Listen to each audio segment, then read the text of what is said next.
The morning sun painted the dusty streets of Cedar Creek, Montana in shades of gold and amber. It was the kind of small town where everyone knew everyone, where secrets lasted about as long as fresh bread, and where a person's reputation could make or break their entire future. In this tight-knit community of ranchers, shopkeepers, and hardworking families, there was one family that stood out above all others: the Morrisons. Thomas Morrison owned the largest general store in town, a thriving business that had been passed down through 3 generations. His wife, Catherine, was known for her perfect apple pies and her involvement in every church committee worth joining.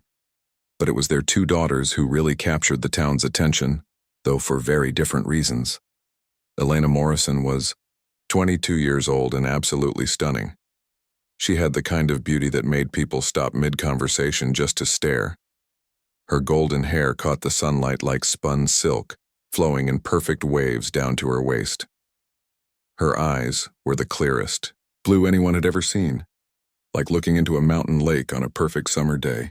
When she smiled, which she did often, it was dazzling enough to make even the most confident men stumble over their words. Elena knew exactly how beautiful she was, and she used that knowledge like a skilled craftsman uses his finest tools. She never left the house without making sure every hair was in place, every dress pressed to perfection. She had a way of walking that drew attention, not too fast, not too slow, with just the right amount of sway in her hips. When she entered a room, conversations paused. When she laughed, it was like music that made everyone want to be the one who had caused such a delightful sound. The young men of Cedar Creek practically lined up for a chance to court Elena. There was David Henderson, whose family owned the biggest ranch in 3 counties. He had money, land, and a future that any smart woman would want to be part of.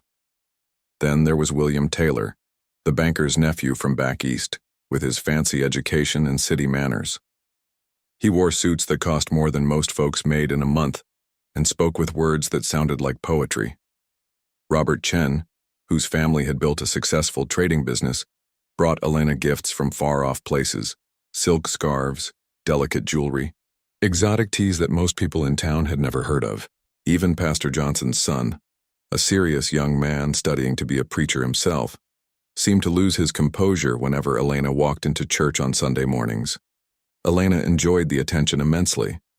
She would flutter her eyelashes at David. During town gatherings, let William help her down from carriages with just a bit more hand-holding than necessary, and smile sweetly at Robert when he presented his latest gift.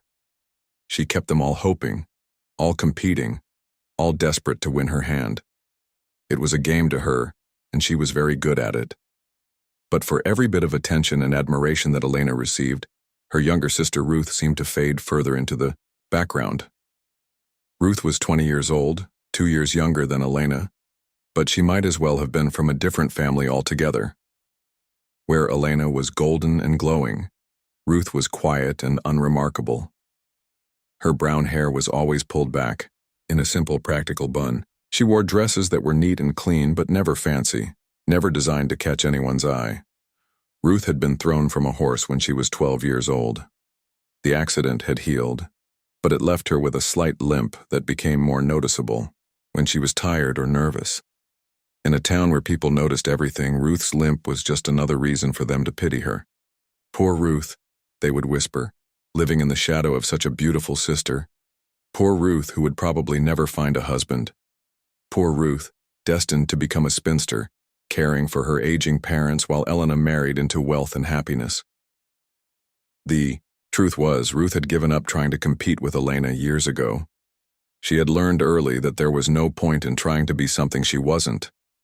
Instead, she had found her own quiet pleasures and pursuits. She loved books more than anything else in the world. While Elena was at social gatherings, batting her eyelashes at potential suitors, Ruth was curled up in a corner of their father's store, reading everything she could get her hands on.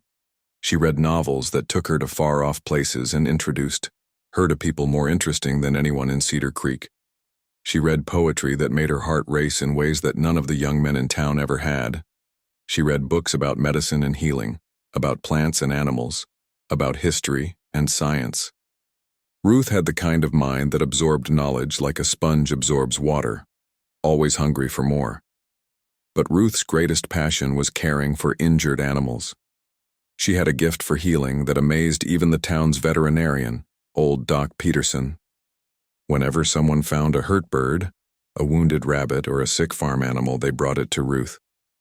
She had turned a corner of the family barn into a makeshift animal hospital, complete with clean straw, medicine bottles, and tiny cages for the smallest patients.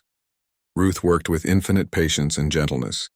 She could calm a frightened horse with just her voice, coax medicine into a reluctant cat, and nurse a baby bird back to health with the dedication of a saint. Her hands seemed to have magic in them when it came to healing. Animals that other people had given up on would recover under Ruth's care. She never asked for payment, never expected praise. She helped because she couldn't bear to see anything suffer. The townspeople appreciated Ruth's gift with animals, but they still pitied her. They saw her kindness as sweet but ultimately useless in finding a husband. What man wanted a wife who was more interested in caring for stray cats than in making herself beautiful? What man would choose a quiet, bookish girl when he could have someone like Elena? Even Ruth's own parents sometimes looked at her with confusion and disappointment. They loved her, of course, but they worried about her future constantly. Thomas Morrison would watch his younger daughter reading in a corner while Elena charmed another potential suitor, and he would shake his head sadly. Catherine Morrison would try to convince Ruth to pay more attention to her appearance, to learn from Elena's example, but Ruth would just smile politely and change the subject. The contrast between the sisters was never more obvious than during the town's social events. Every month, Cedar Creek held a community dance in the church hall. Elena would spend days preparing for these dances, trying on different dresses, experimenting with new ways to style her hair, practicing her most winning smiles in the mirror. When she arrived at the dance, she was like a bright star in a dark sky. Ruth would attend these dances too because her parents insisted, but she would spend most of the evening sitting with the older women, helping to serve refreshments or watching the children play. Occasionally, one of the young men would ask her to dance out of politeness or pity, but it was always awkward. Ruth's limp made dancing difficult, and her shyness made conversation nearly impossible. She preferred to stay on the sidelines, observing, rather than participating. The town's matchmaking mothers had long ago written Ruth off as a lost cause. They focused all their energy on trying to catch Elena for their sons, knowing that marrying into the Morrison family would be a real prize. Elena's beauty was obvious, but she also came with a substantial dowry and a family business that would benefit any husband smart enough to win her. As the months passed, the competition for Elena's hand grew more intense. David Henderson started bringing her flowers every Sunday after church. William Taylor wrote her poetry that made her giggle with delight. Robert Chen began hinting that his family would welcome a marriage alliance with the Morrisons. Even Pastor D. Johnson's son started finding excuses to visit the Morrison store more often than any single man really needed supplies. Elena basked in all the attention, but she wasn't in any hurry to make a choice. Why should she rush into marriage when she had so many wonderful options? She was young, beautiful, and had the pick of any man in town. She could afford to take her time, to enjoy being the most sought-after woman in Cedar Creek. Ruth, meanwhile, had accepted her fate as the sister who would never marry. She threw herself into her books and her animal care with even more dedication. She had started corresponding with veterinarians in other cities, learning new techniques for treating sick and injured animals. She dreamed of maybe someday opening her own animal hospital, though she knew such dreams were probably impossible for a woman in her position. The rhythm of life in Cedar Creek seemed set in stone. Elena would continue to be courted and admired until she finally chose one of her many suitors. Ruth would continue to care for her animals and read her books until she became the town's official spinster. Everyone knew their roles. Everyone understood how the story was supposed to end. But then, on a warm day in late spring, everything changed. A new man rode into Cedar Creek, and nothing would ever be the same again. Jake Sullivan was not like the other men in town. He was tall and broad-shouldered, with the kind of weathered face that spoke of years spent working outdoors. His hands were calloused and strong, his clothes practical rather than fancy. He had green eyes that seemed to see everything and miss nothing, and a quiet way of moving that suggested he was comfortable in his own skin. Jake had been hired by the Henderson Ranch to help with their expanding cattle operation. He was skilled with horses, experienced with cattle, and Elena Morrison had never met a challenge she couldn't conquer, especially when it came to winning a man's heart. The morning after Jake Sullivan rode into town, she was already planning her strategy. She had spent years perfecting the art of attraction, and she knew exactly how to make any man fall for her charms. This mysterious stranger would be no different from all the others. Her first move was to make sure Jake noticed her. Elena had learned that timing was everything when it came to catching a man's attention. She positioned herself strategically, around town, always appearing at just the right moment to create what looked like chance encounters. When Jake came to her father's general store for supplies, Elena made sure she was behind the counter, wearing her most flattering dress and her brightest smile. "You must be the new ranch hand everyone's talking about," she said, batting her eyelashes in the way that had made so many men lose their composure. "I'm Elena Morrison. My father owns the store." Jake nodded politely and touched the brim of his hat. "Ma'am, Jake Sullivan. Pleased to meet you." Elena leaned forward slightly, allowing her golden hair to catch the light streaming through the store window. "It must be so exciting coming to a new town.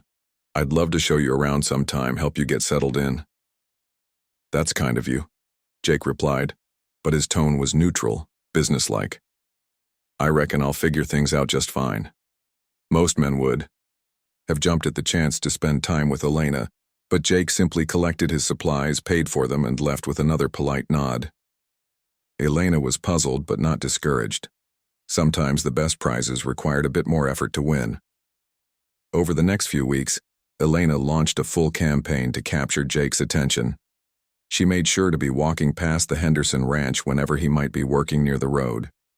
She attended church more regularly than usual, always wearing her finest dresses and positioning herself where Jake couldn't help but notice her. She even convinced her father to deliver supplies to the ranch personally, bringing her along to help carry packages. But Jake remained politely uninterested. He was never rude, never dismissive, but he didn't respond to Elena's advances the way other men did. He didn't stammer when she smiled at him. He didn't offer to help her with tasks she was perfectly capable of handling herself. He didn't linger to chat when their paths crossed. Jake treated Elena with the same courteous respect he showed everyone else in town, but nothing more. Elena's friends assured her that no man could resist her charms forever. "He's probably just shy," suggested Mary Chen, Robert's sister. "Some men don't know how to act around really beautiful women." "Maybe he's been hurt before," offered Ann Taylor, William's cousin. "Men who've had their hearts broken can be cautious about opening up again." Elena accepted these explanations because they made sense to her. She had never encountered a man who didn't eventually succumb to her beauty and charm. Jake Sullivan would be no different. He just needed more time and perhaps a more direct approach. Meanwhile, Ruth continued her quiet life, seemingly invisible to the drama unfolding around her sister.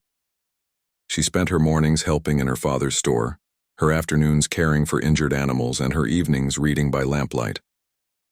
Ruth had long ago accepted that she lived in Elena's shadow, and she had made peace with that reality. But fate has a way of bringing people together in the most unexpected circumstances. It was a spring storm that first brought Jake and Ruth into each other's orbit in any meaningful way.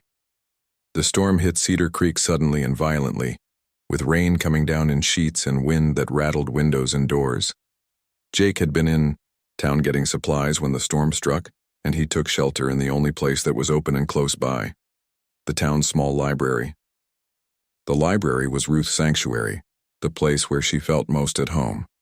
She spent hours there every week reading everything from classical literature to medical journals. On this particular afternoon, she had been alone in the library when the storm began, carefully tending to an injured sparrow she had found that morning. The tiny bird had a damaged wing, and Ruth was working with infinite patience to create a splint that would allow the wing to heal properly. Jake entered the library quietly, shaking rain from his coat and hat. The space was small and cozy, with shelves of books reaching from floor to ceiling, and a few comfortable chairs scattered around for reading. At first he didn't notice Ruth in the corner, so focused was she on her delicate work with the injured bird. The sparrow was clearly frightened and in pain, but Ruth's touch was so gentle, her voice so soft and soothing, that the little creature began to calm down under her care. She spoke to the bird as if it could understand every word, explaining what she was doing and why it would help. "I know it hurts, little one," she whispered, her voice barely audible above the sound of rain on the roof. "But if we can get your wing set properly, you'll be flying again before you know it. You just have to trust me for a little while." Jake found himself mesmerized by the scene. He had never seen anyone work with such patience and gentleness. Ruth's whole being was focused on helping this tiny, helpless creature. Her face, usually hidden behind a book or turned away from attention, was animated with concentration and compassion. For the first time, Jake really saw Ruth Morrison, not as Elena's plain sister, but as a person in her own right. When Ruth finally looked up and noticed Jake watching her, she blushed deeply and started to hide the bird away.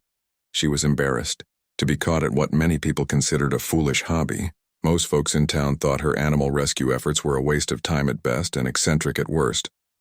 "I'm sorry," she stammered, carefully placing the sparrow in a small wooden box lined with soft cloth. "I didn't realize anyone else was here. This little bird was hurt and I thought maybe." "Will it fly again?" Jake asked quietly, moving closer but being careful not to startle either Ruth or her patient. Ruth looked surprised that he was genuinely interested rather than amused or dismissive. "I think so," she said, her voice growing stronger as she talked about something she truly cared about. "The wing isn't broken, just badly sprained. If I can keep it immobilized for a few weeks, it should heal properly. Birds are remarkable healers if you give them the right conditions." Jake listened intently as Ruth explained the sparrow's injury and her treatment plan. She spoke with knowledge and authority that impressed him. This wasn't just a hobby for her. She clearly understood animal anatomy and healing in ways that rivaled the town's veterinarian. "Where did you learn all this?" Jake asked. Ruth's face lit up as she began to share her passion. She told him about the books she had read, the correspondence she maintained with veterinarians in other cities, the countless hours she had spent observing and caring for injured animals. As she spoke, her shyness melted away, replaced by enthusiasm and intelligence that transformed her entire appearance. Jake found himself genuinely interested in what Ruth was saying. She wasn't trying to impress him or win his attention. She was simply sharing something she cared deeply about with someone who seemed to genuinely want to know. It was refreshing after weeks of Elena's obvious attempts to capture his interest. The storm continued to rage outside, giving Jake and Ruth time to talk without interruption. They discovered they had more in common than either had expected. Jake had grown up on a ranch where caring for animals was part of daily life, but he had never met anyone with Ruth's intuitive understanding of animal behavior and healing. Ruth, for her part, was amazed to find someone who listened to her ideas, without patronizing her or dismissing her interests as silly feminine fancies. Jake asked thoughtful questions, shared his own observations about animal behavior, and treated her knowledge with the respect it deserved. When the storm finally passed and Jake prepared to leave, Ruth felt both disappointed and confused. She wasn't used to having such engaging conversations with anyone, let alone a man. Jake's genuine interest in her work and ideas was something she had never experienced before. "Thank you for the conversation," Jake said as he prepared to leave. "I hope your sparrow recovers well." "Thank you for listening," Ruth replied softly. "Most people think it's silly, spending so much time on wild animals." "There's nothing silly about wanting to heal what's been hurt," Jake said simply. "Takes a special kind of person to have that gift." After Jake left, Ruth sat in the quiet library for a long time, replaying their conversation in her mind. She tried to convince herself not to read too much into it. Jake had simply been trapped by the storm and was being polite to pass the time. There was no reason to think it meant anything more than that. But over the next few days, Ruth found herself thinking about Jake more than she should. She remembered the way he had listened to her, really listened as if her words mattered. She remembered how he had looked at her injured sparrow with interest rather than disgust or amusement. Most of all, she remembered the feeling of being truly seen and appreciated for who she was rather than pitied for who she wasn't. Jake, meanwhile, found his thoughts returning to the quiet young woman in the library. There had been something special about Ruth Morrison, something he couldn't quite put his finger out. Her gentleness, her intelligence, the way she had cared for that tiny injured bird. It had. In the weeks following the storm that had brought Jake and Ruth together in the library, something began to shift in the careful social order of Cedar Creek. It started small, so small that most people didn't notice at first. But those who were paying close attention might have observed that Jake Sullivan seemed to be spending more time in town than a ranch hand typically would. Jake began finding reasons to visit the general store more frequently than his job really required. He would come in for basic supplies, but he would linger, browsing the shelves and making polite conversation with Thomas Morrison. If Ruth happened to be working behind the counter, Jake would ask her opinion about various products, or comment on the weather, or inquire about how her injured sparrow was healing. Ruth was initially puzzled by Jake's increased presence in her father's store. She couldn't quite believe that this handsome, capable man was actually seeking out her company. After years of being overlooked and pitied, Ruth had trained herself not to hope for male attention. But there was something different about the way Jake looked at her, something that made her heart beat a little faster despite her efforts to stay practical and realistic. Elena noticed Jake's frequent visits to the store, but she interpreted them entirely differently than they were intended. She assumed Jake was coming by in hopes of seeing her, and she made sure to be present and perfectly dressed whenever she thought he might appear. Elena would position herself prominently in the store, finding excuses to bend over in ways that showed off her figure, laughing loudly at things that weren't particularly funny, and generally doing everything she could to capture and hold Jake's attention. But Jake's focus remained stubbornly fixed on Ruth. When Elena tried to insert herself into conversations between Jake and Ruth, he was polite but brief with Elena before turning back to Ruth with genuine interest. When Elena offered to walk with Jake after he finished his shopping, he would politely decline and head straight back to the ranch. Elena's friends began to whisper among themselves about Jake's strange behavior, but Elena remained confident that he would come around eventually. The first crack in Elena's confidence came during a Sunday afternoon social gathering at the church. The whole town had turned out for a community picnic, with families spreading blankets on the grass and sharing food and conversation. Elena had dressed especially carefully for the occasion, wearing a pale yellow dress that complemented her golden hair and brought out the blue of her eyes. She had positioned herself strategically where Jake couldn't help but notice her. But when Jake arrived at the picnic, he didn't seem to see Elena at all. Instead, his eyes searched the crowd until they found Ruth, who was sitting quietly on a blanket with her parents, reading a book while the social activities swirled around her. Jake walked directly over to the Morrison family blanket and asked if he could join them. Thomas and Catherine Morrison were surprised but pleased by Jake's attention to their family. They had watched Elena's campaign to win Jake's interest with some confusion, wondering why he seemed so unresponsive to their beautiful daughter's obvious charms. But they welcomed Jake warmly and made room for him on their blanket. What happened next shocked everyone who was paying attention. Jake didn't spend his time trying to impress Elena or compliment her appearance. Instead, he asked Ruth about the book she was reading. It was a medical text about animal anatomy, and Ruth had been studying it to better understand how to treat injured creatures. Ruth's face lit up as she began to explain what she was learning. She showed Jake illustrations in the book pointing out the structure of bird wings and explaining how understanding normal anatomy helped her know how to treat injuries. Jake listened with genuine fascination, asking thoughtful questions and sharing his own observations about animal behavior from his years of ranch work. Elena sat on the same blanket, beautiful and dressed to perfection, but she might as well have been invisible. Jake's entire attention was focused on Ruth and their conversation about animal care. Other people at the picnic began to notice and whisper among themselves. What was Jake Sullivan doing, ignoring the most beautiful woman in town to talk about bird bones with her plain sister? The whispers grew louder when Jake asked Ruth if she would like to take a walk around the church grounds to continue their conversation. Ruth blushed and glanced uncertainly at her parents, who nodded their approval. As Jake and Ruth walked away together, Engaged in animated discussion about veterinary techniques, Elena was left sitting on the blanket, her perfect appearance suddenly seeming less important than the intellectual connection unfolding before everyone's eyes. This pattern continued and intensified over the following weeks. Jake began bringing Ruth books from the traveling merchants who passed through town, medical texts, scientific journals, even novels that he thought she might enjoy. He would ask her opinion on matters of literature and philosophy, and he genuinely valued her intelligent responses.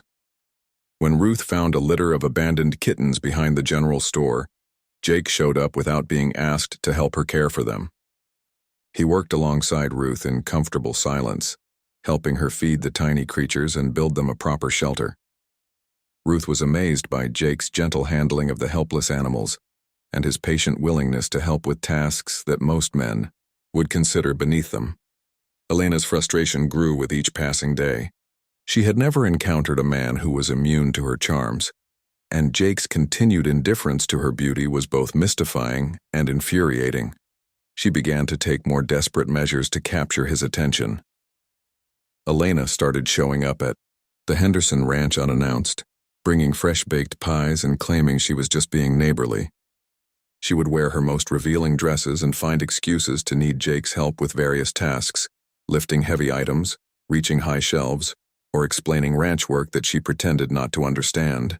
But Jake remained professionally polite, and nothing more.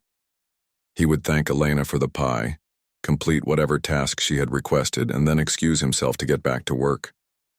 Elena's presence seemed to make him uncomfortable rather than pleased, which only increased her determination to win him over. Elena even convinced her father to offer Jake a better position in their family business, hoping that the prospect of advancement might make him more amenable to her romantic overtures. Thomas Morrison approached Jake with an offer to manage the store's expanded livestock supply business, a position that would pay better than ranch work and offer more security. "It's generous of you, Mr. Morrison," Jake replied respectfully, "but I'm happy with my work at the Henderson Ranch. I appreciate the offer, though." Thomas Morrison was puzzled by Jake's refusal of such a good opportunity, especially when it would have brought him closer to Elena. But Jake's mind was made up. He wasn't interested in advancing his career through romantic entanglements, especially not with someone who left him cold despite her obvious beauty. Meanwhile, Ruth was beginning to bloom under Jake's attention. For the first time in her life, she felt valued for her mind and her character, rather than pitied for her appearance. Jake's genuine interest in her thoughts and passions gave Ruth a confidence she had never experienced before. Ruth began to stand a little straighter, speak a little louder, smile a little more often. She started wearing dresses and colors that complemented her brown hair and warm brown eyes, instead of the drab colors she had always chosen to help her blend into the background. Ruth was still quiet and bookish, but she was no longer hiding from the world. The transformation didn't go unnoticed by the townspeople, though they weren't quite sure what to make of it. Ruth Morrison was still the plainer sister, still the one with the slight limp and the unusual interests in animal care. But there was something different about her now, something that made her seem less pitiable and more interesting. Jake's preference became impossible to deny the evening he asked Thomas Morrison for permission to court Ruth officially. Thomas had been expecting Jake to ask about Elena eventually, despite the young man's puzzling behavior. When Jake instead requested permission to court Ruth, Thomas was so surprised he nearly dropped his pipe. "Ruth?" Thomas repeated as if he wasn't sure he had heard correctly. "You want to court Ruth?" "Yes, sir," Jake said firmly. "I'd like your permission to call on your daughter Ruth with the intention of serious courtship." Thomas glanced toward the kitchen where both his daughters were cleaning up after dinner. Elena was as beautiful as ever, humming softly as she dried dishes, her golden hair catching the lamplight. Ruth was quietly sweeping the floor, her movements efficient and graceful, despite her slight limp. "Son," Thomas said carefully, "are you sure you wouldn't prefer to court Elena? She's quite a catch. Any man in town would be proud to have her as a wife." Jake's response was immediate and certain. "I'm sure, Mr. Morrison. Ruth is the woman I'm interested in, the only woman I'm interested in." I'd be honored if you'd give me permission to court her properly. Thomas Morrison was a practical man who had spent years worrying about Ruth's future. The idea that any man, let alone a good man like Jake Sullivan, would actually want to marry his younger daughter was almost too good to believe. "Does Ruth know about your intentions?" Thomas asked. The morning after Jake's formal request to court Ruth became public knowledge, Cedar Creek was buzzing with gossip like a hive full of agitated bees. People gathered in small groups outside the general store, at the church steps, and around the town well, all trying to make sense of what they saw as Jake Sullivan's incomprehensible choice. Elena Morrison woke up that morning to a reality she had never imagined possible. For the first time in her 22 years, a man had chosen someone else over her. Not just any man, but the one man she had set her sights on winning. The humiliation was unlike anything she had ever experienced, and it cut deeper than any physical pain she had ever felt. Elena's first reaction was complete denial. There had to be some mistake, some misunderstanding. Jake couldn't possibly prefer Ruth over her. Perhaps he was being polite, courting the plainer sister first as some kind of strategy to get closer to the family before making his real intentions known. Elena convinced herself that Jake's courtship of Ruth was temporary, a stepping stone to what he really wanted. But as the days passed and Jake's attention to Ruth continued with obvious sincerity and growing affection, Elena's denial transformed into something much darker. The humiliation she felt was made worse by the pitying looks and whispered comments of her friends and rivals in town. Poor Elena, she heard Mary Chen whisper to Ann Taylor at the church social. She must be so embarrassed, to be passed over for her own sister. "I heard Jake Sullivan might not be quite right in the head," Ann whispered back.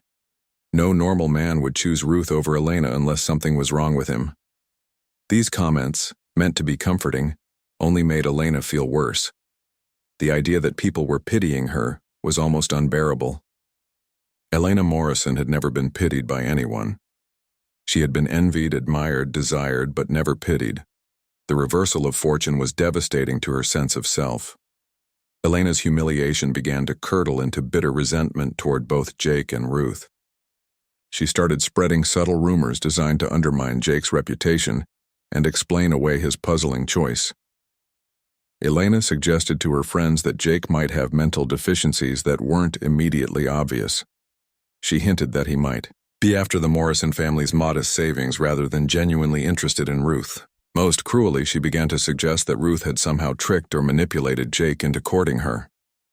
"You know how Ruth is with those injured animals," Elena said with false sweetness to anyone who would listen. "She has a way of taking advantage of helpless creatures. Maybe she's doing the same thing with Jake." Elena's campaign of whispered poison found fertile ground among some of the townspeople who were already struggling to understand Jake's choice. It was easier for them to believe that something underhanded was happening than to accept that they might have misjudged Ruth's worth all these years.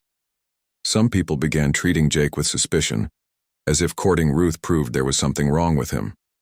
Others looked at Ruth with new speculation, wondering if the quiet young woman had hidden depths of cunning they had never suspected. The gossip created an atmosphere of doubt and judgment that made both Jake and Ruth uncomfortable whenever they appeared in public together. But the person most affected by all the speculation and cruel whispers was Ruth herself. Despite Jake's clear preference for her company and his obvious sincerity in their courtship, Ruth found it almost impossible to believe that his feelings were genuine. She had spent her entire life being told, directly and indirectly, that she was the lesser sister, the one no man would want.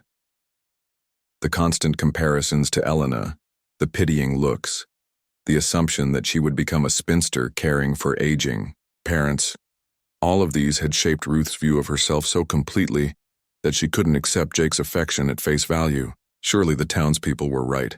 Surely Jake would eventually realize his mistake and wish he had chosen Elena instead. Ruth began to pull away from Jake emotionally, even as their formal courtship continued. When Jake suggested walks around town, Ruth would make excuses about needing to help her mother or care for injured animals. When he brought her books, she would thank him politely but without the enthusiasm she had shown before. When he tried to engage her in the deep conversations that had first brought them together, Ruth's responses became shorter and more guarded. Jake noticed the change immediately, and it worried him deeply. The bright, animated woman who had captivated him with her intelligence and compassion was retreating back into the quiet, invisible shell she had inhabited before their courtship began. Jake tried to reassure Ruth of his feelings, but she seemed determined to doubt everything he said. "Ruth, what's wrong?" Jake asked one evening, after she had been particularly distant during their supervised visit in the Morrison family parlor. "Have I done something to upset you?" Ruth looked down at her hands, unable to meet his eyes. "Nothing's wrong," she said quietly. "I just think maybe you should reconsider your choice.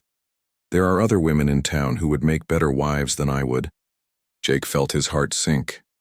He had been afraid this would happen, but he had hoped Ruth would be stronger than the poison whispers surrounding them. "What other women?" he asked gently. "There's no other woman I want to court, Ruth. There's no other woman I could imagine marrying. Elena would make a much better wife," Ruth said, her voice barely audible. "She's beautiful and charming and accomplished. She knows how to run a household and how to be a proper social partner. I'm just the plain sister who plays with injured animals."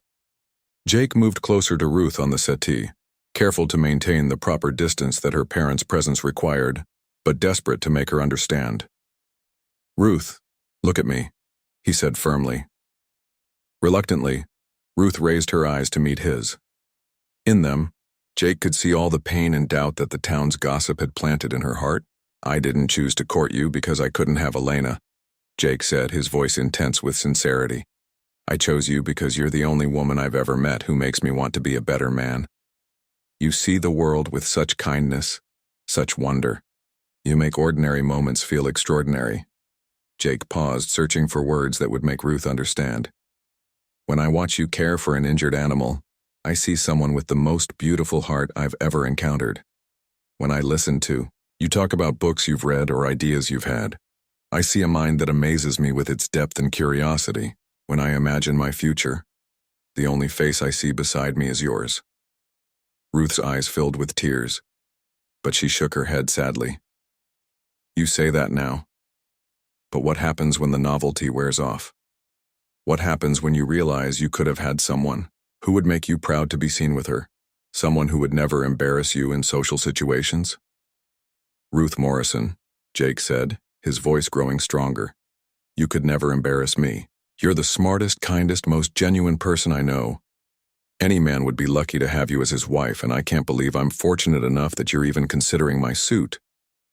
But Ruth's doubts had taken deep root, watered by years of being told she was inadequate and fertilized by the recent cruel gossip about Jake's choice. She began to convince herself that it would be kinder to Jake to end their courtship before he realized his mistake and suffered the embarrassment of having chosen poorly. Ruth started avoiding Jake entirely, finding excuses to be away from the house when he came to call and declining his invitations to church socials and town gatherings. When Jake appeared at the general store, Ruth would quickly disappear into the back room or find urgent tasks that took her elsewhere. Jake was devastated by Ruth's withdrawal. He had fallen deeply in love with this quiet, remarkable woman, and watching her retreat from him because of other people's cruel assumptions was heartbreaking. But Jake was not the kind of man who gave up easily when something mattered to him. Instead of accepting Ruth's attempts to push him away, Jake became more determined than ever to prove his sincerity. He began courting Ruth more publicly and deliberately than before. When the whole town gathered for Sunday church services, Jake would make a point of sitting with the Morrison family and clearly directing his attention to Ruth rather than Elena. After church, instead of quietly walking Ruth home, Jake would offer her his arm in full view of the gossiping congregation and walk slowly down the main street so that everyone could see them together. He brought Ruth flowers and presented them to her on the front porch of her family's house, where neighbors couldn't help but notice. Most significantly, Jake began speaking proudly of Ruth to anyone who would listen. When men at the ranch made comments about his unusual choice in women, Jake would respond with detailed praise of Ruth's intelligence, kindness, and healing abilities.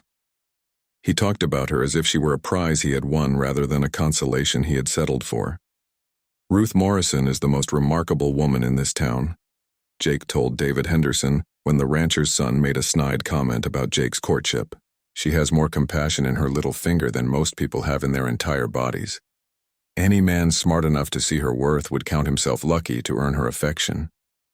Jake's consistent public devotion to Ruth began to have an effect on the town's perception of their courtship. Some people started to wonder if maybe they had misjudged Ruth's worth all these years. The autumn air was crisp and golden the evening Jake Sullivan finally asked Ruth Morrison to marry him. He had been planning the proposal for weeks, waiting for the right moment when Ruth seemed fully convinced of his sincerity and love. After months of patient courtship, of proving his devotion despite the town's skepticism and Ruth's own doubts, Jake felt the time had finally come. He had chosen a spot by Cedar Creek, the gentle stream that had given their town its name. The water flowed quietly over smooth stones, creating a peaceful sound that seemed to match the contentment Jake felt whenever he was with Ruth. They had walked there together many times during their courtship, talking about everything and nothing, while the setting sun painted the sky in shades of pink and orange. Ruth had been feeding a family of ducks that lived along the creek bank, laughing softly as the ducklings scrambled over each other to get the breadcrumbs she scattered on the water. Jake watched her with the kind of deep affection that had only grown stronger over the months they had spent together. This woman, who the town had dismissed as plain and unremarkable, was the most beautiful sight he had ever seen. "Ruth," Jake said quietly, his voice carrying a nervous tension that made her look up from the ducks with curiosity. "What is it?" she asked, noticing the serious expression on his face. After months of courtship, Ruth had learned to read Jake's moods and expressions. She could tell when he was thinking deeply about something important. Jake reached into his pocket and pulled out a small wooden box that he had carved himself during the long evenings at the ranch. His hands were slightly shaky as he opened it to reveal a simple gold ring with a small but perfect diamond. It wasn't the largest or most expensive ring that had ever been offered to a woman in Cedar Creek, but it had been purchased with Jake's honest earnings and chosen with love. "Ruth Morrison," Jake said, dropping to one knee beside the creek bank, "you have made me happier than I ever thought possible. You have shown me what it means to truly love someone, not just for how they look or what they can do for me, but for who they are in their heart and soul." Ruth's hands flew to her mouth in surprise, her eyes wide with shock and joy.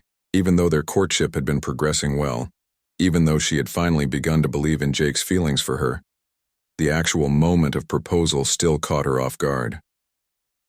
"I love your kindness," Jake continued, his voice growing stronger as he spoke from his heart. "I love your intelligence and your curiosity about the world. I love the way you care for helpless creatures, and the way you see beauty in things other people overlook. I love the way you make me want to be a better man just by being yourself." Jake held up the ring, his green eyes fixed on Ruth's face. "Will you marry me, Ruth?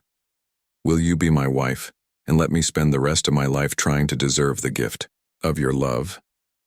Ruth looked down at Jake, this strong, handsome man who had somehow seen past her plain appearance and her quiet manner to fall in love with who she really was inside.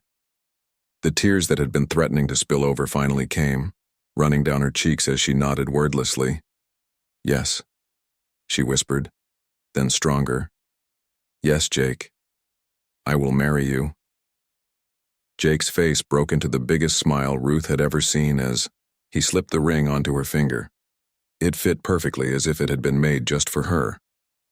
As Jake stood up and took her hands in his, Ruth felt a happiness so complete and overwhelming that she could hardly believe it was real. They were married on a crisp October morning in the Cedar Creek Community Church. Ruth had worried that people would stay away from the wedding, disapproving of Jake's choice or gossiping about the unusual match. But when the day came, the small church was filled with friends and neighbors who had come to celebrate with them. Some came out of genuine happiness for the couple. Over the months of their courtship, many townspeople had begun to see Ruth with new eyes. Jake's consistent devotion to her and obvious pride in her company had made people reconsider their assumptions about what made a woman valuable. They had noticed Ruth's intelligence, her kindness to others, and her remarkable gift for healing animals. Some had even begun to feel slightly ashamed of how they had dismissed her all these years. Others came simply out of curiosity, wanting to see how this unexpected romance would conclude. They watched as Ruth walked down the aisle in her mother's simple but elegant wedding dress, altered to fit her smaller frame. Her face was glowing with happiness, and for the first time in her life, Ruth Morrison looked genuinely beautiful in a way that had nothing to do with her physical features, and everything to do with the joy radiating from within. Jake waited for her at the altar, dressed in his best suit with his hair neatly combed and his face shining with pride and love. When Ruth reached his side, he took her hands in his and looked at her, as if she were the most precious thing in the world. The pastor's words seemed to fade into the background, as Jake and Ruth focused entirely on each other and the vows they were making. Do you, Jake Sullivan, take Ruth Morrison to be your lawfully wedded wife, to have and to hold in sickness and in health, for richer or poorer, for better or worse, as long as you both shall live? I do, Jake said, his voice clear and strong, carrying to every corner of the church. Do you, Ruth Morrison, take Jake Sullivan to be your lawfully wedded husband, to have and to hold in sickness and in health, for richer or poorer, for better or worse, as long as you both shall live? I do, Ruth replied, her voice soft but steady, filled with certainty and joy. When the pastor pronounced them husband and wife, Jake kissed Ruth gently, and the church erupted in applause. Even some of the people who had been skeptical about their match found themselves moved by the obvious love and happiness radiating from the newlywed couple. Elena Morrison attended her sister's wedding, of course, but her presence was a study in barely controlled bitterness. She wore a dress more elaborate than the bride's, and styled her hair in an elaborate arrangement that drew attention away from Ruth. Elena smiled and offered congratulations when required, but anyone who looked closely could see the resentment burning in her blue eyes. By this time, Elena had accepted a proposal from William Taylor, the banker's nephew from back east. It was a practical match that would give Elena the wealth and social status she had always wanted. William was handsome enough, well-educated, and completely devoted to Elena's beauty. But there was something hollow about Elena's triumph, something that rang false when she talked about her upcoming marriage to William. Jake and Ruth had a simple reception at the church hall, with food contributed by friends and family. Ruth's father made a speech about how proud he was of both his daughters and how grateful he was that Ruth had found such a good man to love her. Catherine Morrison wept happy tears as she watched her youngest daughter, the one she had worried about for so many years, dancing with her new husband. As the evening wound down and the guests began to head home, Jake and Ruth found themselves alone for a few moments on the church steps. Ruth looked up at her new husband, still hardly able to believe that this day had really happened. Are you happy, Mrs. Sullivan? Jake asked, using Ruth's new name for the first time. Happier than I ever thought possible, Ruth replied honestly. Jake, thank you for seeing something in me that no one else ever did. Thank you for not giving up on me even when I tried to push you away. Jake cupped Ruth's face gently in his hands. Ruth, you don't need to thank me for loving you. Loving you is the easiest thing I've ever done. You're the best thing that ever happened to me. Jake and Ruth started their married life in a small cabin on the outskirts of town. It wasn't grand or luxurious, but it was theirs, and Ruth made it into a warm and welcoming home. She continued her work with injured animals, turning part of their property into a proper animal sanctuary. Word of her healing skills spread beyond Cedar Creek, and people began traveling from neighboring towns to bring her their sick and injured animals. Jake continued working at the Henderson Ranch, but he also helped Ruth with her animal care whenever he could. He built proper enclosures for the larger animals she treated and helped her expand her collection of medical supplies and equipment. Jake took pride in Ruth's growing reputation as a healer, bragging about her abilities to anyone who would listen. The couple's happiness was evident to everyone who saw them together. They had the kind of partnership that many married couples envied. They genuinely enjoyed each other's company, supported each other's dreams and interests, and faced life's challenges as a team. Ruth bloomed in marriage in ways that surprised even those who had begun to see her worth during the courtship. With Jake's unwavering support and love, she gained confidence to express her opinions more freely, to pursue her interests more boldly, and to take up space in the world instead of always trying to fade into the background. When traveling veterinarians visited the area, Ruth would engage them in long discussions about new treatment techniques.